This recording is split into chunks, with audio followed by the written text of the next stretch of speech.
So ito duday medyo may busy ko kasi pengwa ko na ining sa kentam. Ayun eh. Toyota Yaris. Tapos may bike ko ang gakarin kung no ko rin kaya kay nya si keke pa kening bike.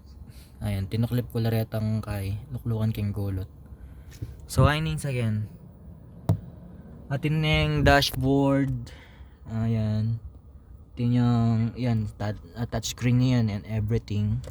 Potang buklat me. Ayan. Kakakit me. Ay ta. Magbuklat siya kanyan.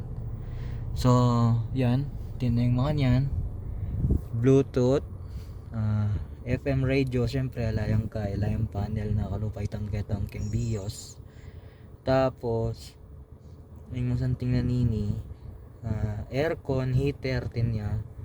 Tapos, yung odometer. Ita ka rin. Full tank ya pa. Tapos, ay tatinyang oras 7:20 yan. Tapos ding kayang didurot makanyan. Kaya matik ya. Ayan tulad nito. Kalupa na yan. Balami tangking BIOS. Tang gagamitan ko kaya katam. Tapos yan, cute ya. Kasi two door yan. Ayan nakakit me, ing kaya. Nakakit me. 'Di ba? Nakakit me iya ko. Ay taya ko, tas king gulot, tas king harap. Kumpleto 'yan.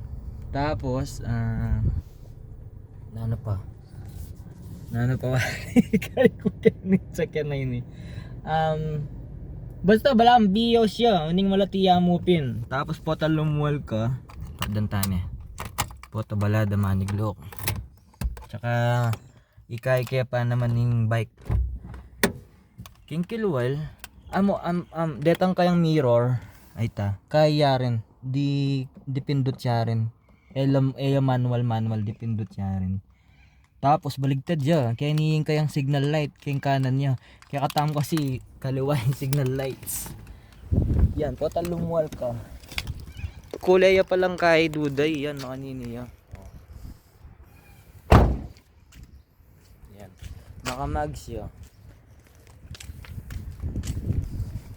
Yan niya, makanya niya duday. Ay nina yung susi. Ya ako na mag-drive, so kunang kaya kanya ning bike kasi assemble ke. Ayan. Kasi may bike pumupin papunta ka rin. Kaya kay isa ita duday ay nya nandun kasi kasabi kitang tao apate kitang call mo. Bukas munta ko yan SW. Pa-transfer king name ko tapos kumana ako ring lisensya. Maanta. So ito, today. Maus ko po ito.